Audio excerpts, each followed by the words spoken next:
आज की online class में आपका स्वागत है। अगली प्रमेय हमारी है पारस्परिकता प्रमेय। थेवेनिन और नॉर्टन प्रमेय इंपॉर्टेंट है। उसके बाद में अगली हमारी प्रमेय है पारस्परिकता प्रमेय। देखिए, पारस्परिकता प्रमेय एक प्रकार के से परस्पर संबंध स्थापित करती है। देखिए, यदि किसी परिपथ में एक से अधिक लूप हो तो पहले लूप में स्थित स्रोत V के कारण पहले लूप ABCDA में स्थित स्रोत V के कारण दूसरे लूप की शाखा BEF में बहने वाली धारा I2 परस्पर अपनी स्थिति बदल लेते हैं यदि वोल्टता स्रोत V को दूसरे लूप BEFCB में ले जाया जाए। अर्थात इस अवस्था में शाखा BAD में धारा I2 बहेगी। देखिए, आपको एक सर्किट दिखाया गया है। इस सर्किट में आपको दो लूप दिखाई दे रहे होंगे। ये पहला लूप है और ये दूसरा लूप है। ये कोई बैटरी है जिसका विद्युत वाहक बल V है। इस बैटरी के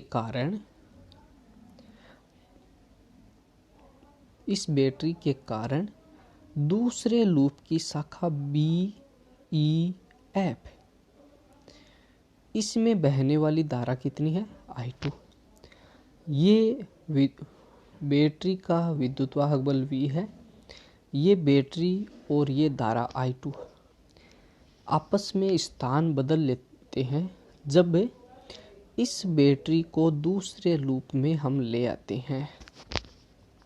बहुत ही अच्छी प्रमेय है। आपको इस चित्र से अच्छी तरह से समझ में आ रहा होगा कि यदि किसी परिपथ में एक से अधिक लूप हो, इसमें दो लूप है, तो पहले लूप में स्थित स्रोत V के कारण दूसरे लूप की शाखा BEF में बहने वाली धारा I2 परस्पर अपनी स्थिति बदल लेंगे यदि वोल्टता स्रोत को लूप BEFCB में ले जाया जाए। अर्थात इस अवस्था में शाखा BAD में धारा I2 बहेगी। देखिए, आपको ये चित्र दिखाया गया है। ऊपर वाले चित्र और इस चित्र में अंतर ये है कि जो प्रमेय में हमने कहा था कि अगर हम स्रोत को दूसरे लूप में ले जाया जाए, ऐसा हमने एक लाइन बोली थी, और इस चित्र में हमने स्रोत को दूसरे लूप में ले ही आए हैं। यहाँ पर स्रोत था, हम ले आए हैं। तो अब इस बैटरी के विभवांतर V के कारण दूसरे लूप में कितनी धारा बह रही है? I2 dash. ये I2 डैश है वो I2 के बराबर होगी। I2 क्या है? जब ये बैटरी पहले लूप में थी उस स्थिति में दूसरे लूप में बहने वाली धारा का मान था I2। वो I2 और अब I2 डैश ये आपस में बराबर होंगे। ये हमें प्रूव करना है। देखिए, पहले परिपथ से हम बिंदु AD पर तुल्य प्रतिबाधा निकालेंगे। बिंदु AD, आपको एक बार चित्र में बिंदु AD दिखा देते हैं। बिंदु AD पर आइए। ये आपको एक बॉक्सा दिखाई दे रहा है। ये बिंदु AD है। इस AD पर कुल प्रतिबाधा कितनी होगी? देखिए, इस AD पर कुल प्रतिबाधा आपको 3 प्रतिरोध दिखाई दे रहे हैं। उनमें 2 तो पैरेलल है और एक उसके सीरीज में है। पैरेलल कौन से हैं? R2 और R3। तो R1 तो उनके सीरीज में है, R2 और R3 आपस में क्या है? पैरेलल में है। हम इसको थोड़ा सा एक लाइन बढ़ा करके समझेंगे। देखिए, हम ZAD का मान ज्ञात कर रहे हैं।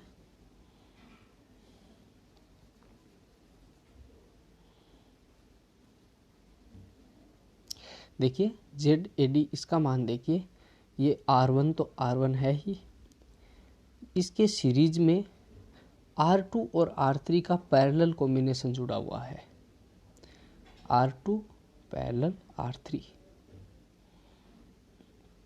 ये लाइन आपको बहुत ही अच्छी तरह से समझ में आई होगी। तो हम क्या करेंगे, R2 R3 पैरेलल में है, तो R2 और R3 इनका पैरेलल कैसे निकालेंगे, इनका पैरेलल हम समांतर क्रम का सूत्र होता है 1/r बराबर 1/r1 प्लस 1/r2, ऐसे निकाल लेंगे। ये देखो R2 R3 पैरेलल में है, R2 इंटू R3 बटा R2 प्लस R3, R1 उसके सीरीज में है। R1 के बट्टा में कुछ भी नहीं है, हम 1 मान लेते हैं।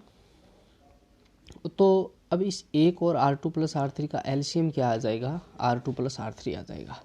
R2 प्लस R3 एलसीएम लेने के बाद जो ही हम इसको सरल करेंगे तो हमारे पास आएगा समेसन R1 R2 बटा R2 plus R3, summation R1 R2 बटा R2 प्लस R3, इसे हम दे देंगे इक्वेशन नंबर 1। अब हम धारा निकालेंगे, धारा I1 निकालेंगे। धारा I1 होगी V बटा ZAD, यानी V बटा बिंदु AD पर प्रतिबाधा। बिंदु AD पर प्रतिबाधा का मान समीकरण नंबर 1 से हम लिख सकते हैं। हमारे पास आ जाएगा V R2 प्लस R3 बटा समेसन R1 R2। धारा के विभाजन के नियम से हम जानते हैं शाखा BE में बहने वाली धारा, शाखा BE में बहने वाली धारा कितनी है, I2 है। आपको शाखा BE दिखाएंगे,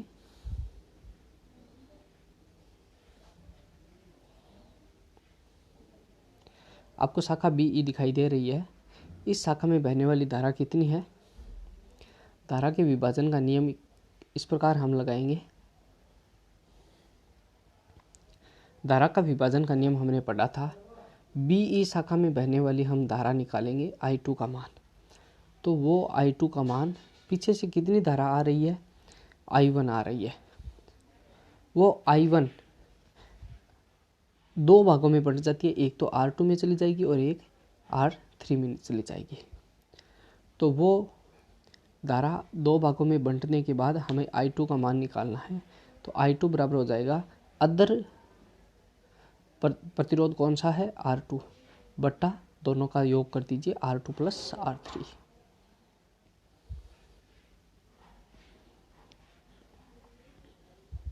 ये रहा धारा का विभाजन का नियम। यानी धारा के विभाजन का नियम हम इस प्रकार निकालेंगे कि जो अदर प्रतिरोध है उसको ऊपर लेंगे बट्टा दोनों का योग। ये I1 का मान हम रख देंगे समीकरण नंबर 2 से, हम I1 का मान यहाँ पर रख देंगे। हमारे पास आएगा R2 बटा R2 प्लस R3 गुणा V R2 प्लस R3 बटा समेसन R1 R2। जो ही हम इसको सरल करेंगे हमारे पास I2 का मान आ जाएगा R2 प्लस R3 से R2 प्लस R3 का ये ब्रैकेट कैंसिल हो जाएगा। ऊपर बचेगा हमारे पास V into R2 upon summation R1 R2, equation number 3। अब आइए दूसरे परिपथ से आइए। दूसरे परिपथ से हम बिंदु EF पर प्रतिबाधा निकालेंगे। दूसरा परिपथ देखिए,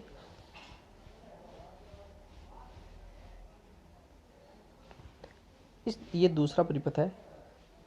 इस परिपथ में बिंदु EF पर हमें प्रतिबाधा निकालनी है। तो हम बिंदु EF पर आ जाइए, ये हमारा बिंदु EF है। अब इसके लिए प्रतिबाधा निकालेंगे तो R3 तो सीरीज में है और R2 और R1 का पैरेलल कॉम्बिनेशन, इन दोनों का पैरेलल कॉम्बिनेशन इसके साथ सीरीज में ऐड हो जाएगा। तो ये हम लिखेंगे R3 प्लस इनका पैरेलल कॉम्बिनेशन हो जाएगा R1 R2 बटा R1 प्लस R2, ये आ जाएगा ZAD का मान।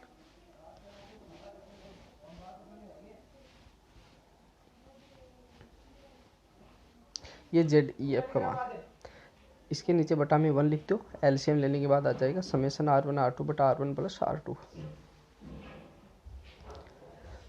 अब हम I1 डैश निकालेंगे। I1 डैश का मान कितना आ जाएगा, V बटा ZEF। ZEF का मान हम रख देंगे, हमारे पास इक्वेशन नंबर 5 आ जाएगा। धारा के विभाजन के नियम से शाखा BAD में बहने वाली हम धारा निकालेंगे। शाखा BAD में धारा का मान कितना होगा, हम धारा का विभाजन का नियम लगाएंगे। पहले इसमें अदर रेजिस्टेंस को ऊपर लिख लेंगे और अन्य रेजिस्टेंस को उसका योग कर देंगे। अदर रेजिस्टेंस यहाँ पे कितना होगा, R2 होगा, बटा दोनों रेजिस्टेंस को हम जोड़ देंगे, R1 प्लस R2 को हम जोड़ देंगे, इनटू में कितना आ जाएगा, I1 डैश। हम चित्र से भी समझ सकते हैं। सबसे पहले हम शाखा BAD को देखें।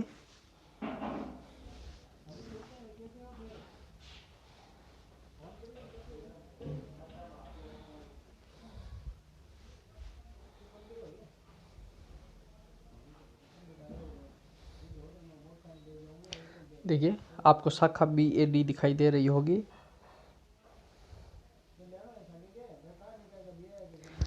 इसमें हम धारा का विभाजन का नियम लगाएंगे। तो धारा के विभाजन का नियम इस प्रकार हो जाएगा, हमारे पास कितनी धारा आ रही है पीछे से हम निकालेंगे तो I2 डैश निकालेंगे, और पीछे से कितनी धारा आ रही है, यानी डिवाइड किसका हो रहा है, विभाजन किसका हो रहा है, I1 डैश का विभाजन हो रहा है। तो सबसे पहले हम अदर रेजिस्टेंस कितना है, R2, इसको हम ऊपर लिख लेंगे। बाकी जो रेजिस्टेंस है उनको दोनों को हम जोड़ करके नीचे लगा देंगे, यानी R1 प्लस R2। ये धारा के विभाजन का नियम है।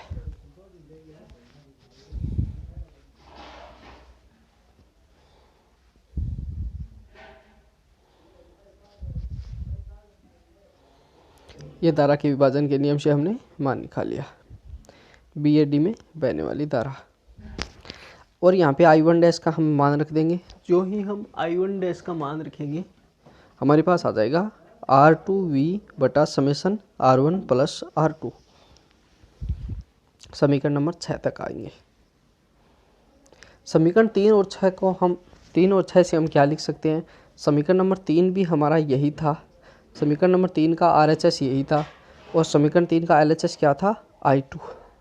तो RHS के बराबर अगर RHS है तो LHS के बराबर LHS हो जाएगा। I2 और I2 डैश आपस में क्या है, बराबर। यही हमें सिद्ध करना है, हेंस प्रूव्ड। आइए अगला हमारा टॉपिक है 4 टर्मिनल नेटवर्क के प्राचल। अभी तक हमने 2 टर्मिनल पढ़े हैं। अभी तक हमने जितने भी टॉपिक पढ़े हैं उन सभी में कितने टर्मिनल होते थे, 2 टर्मिनल होते थे।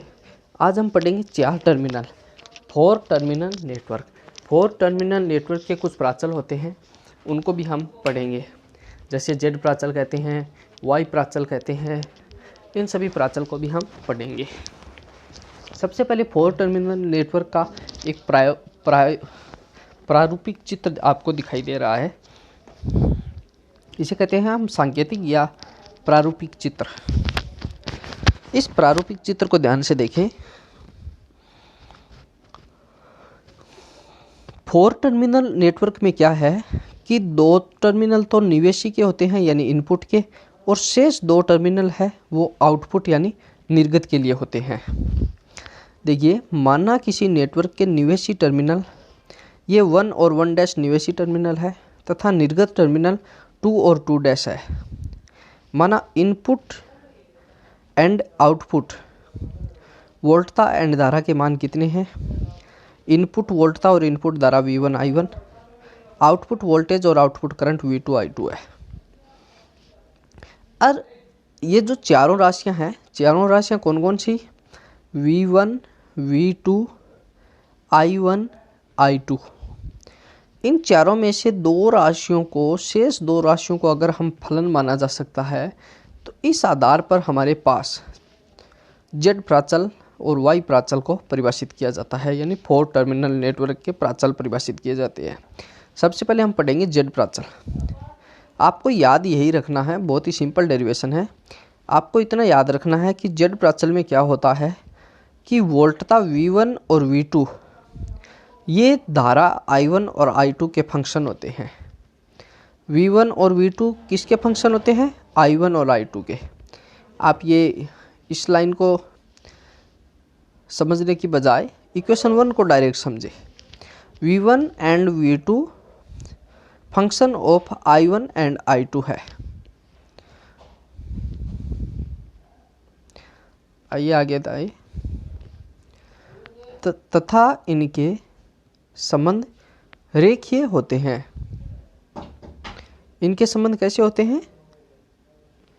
रेखीय होते हैं।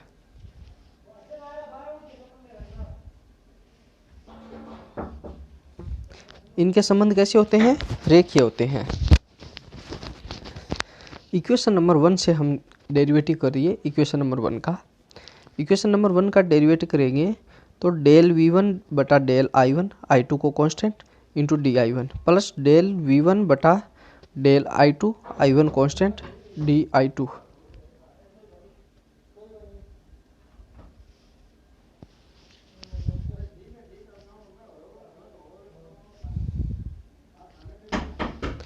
dV2 निकाले।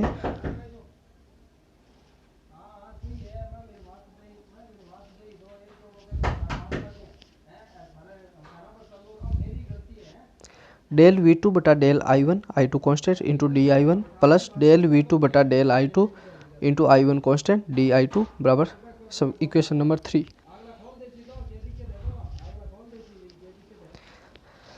ये मान लीजिए dV1 है वो V1 के बराबर है।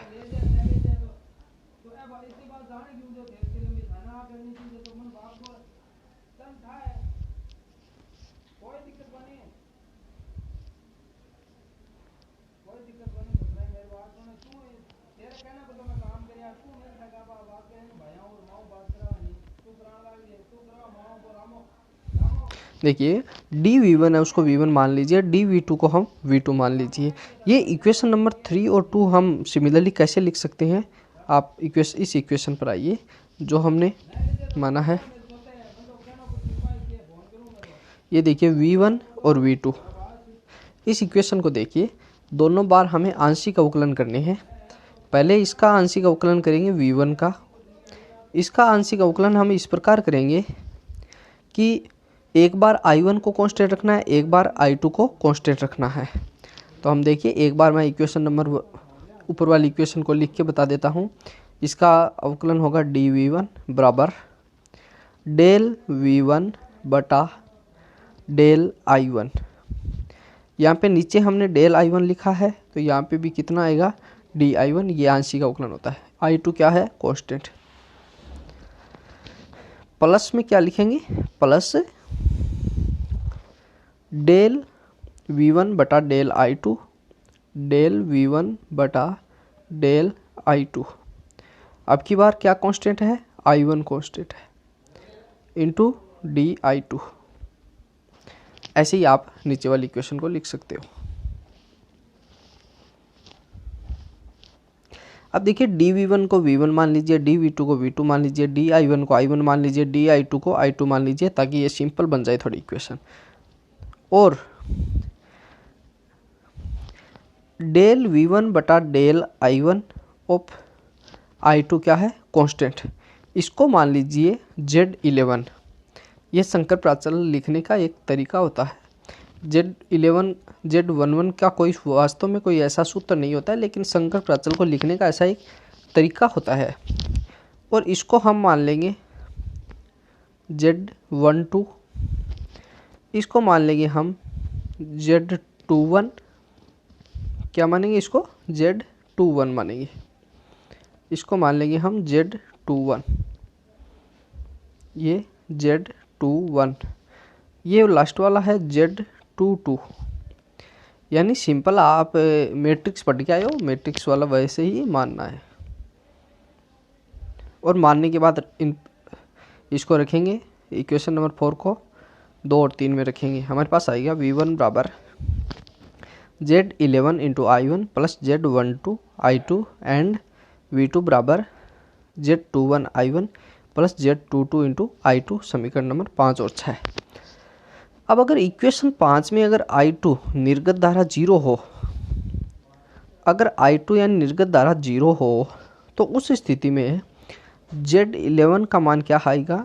यहाँ पे देखिए, हाँ हाँ, Z11 बराबर 0, Z11 हाँ बस और की कोनी नहीं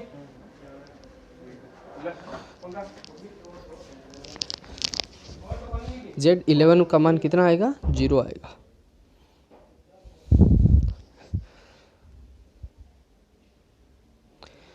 उसके बाद देखिए यहाँ पे Z11 को हमने परिभाषित किया है। Z11 क्या है, निवेशी प्रतिबाधा है जब निर्गत यानी आउटपुट खुली अवस्था में हो। खुली अवस्था से तात्पर्य है आउटपुट में क्या नहीं बहनी चाहिए, धारा नहीं बहनी चाहिए। I2 का मान क्या आना चाहिए, 0 आना चाहिए। इसी प्रकार अगर हम I1 0 मान ले तो Z12 किस प्रकार परिभाषित होगा, V1 बटा I2। आइए इस इक्वेशन में सबसे पहले हमने I2 0 माना है। I2 0 मानते ही हमारे पास Z11 परिभाषित हो गया। I1 0 मानिए, I1 0 मानते ही Z12 परिभाषित हो गया। अगली इक्वेशन में पुनः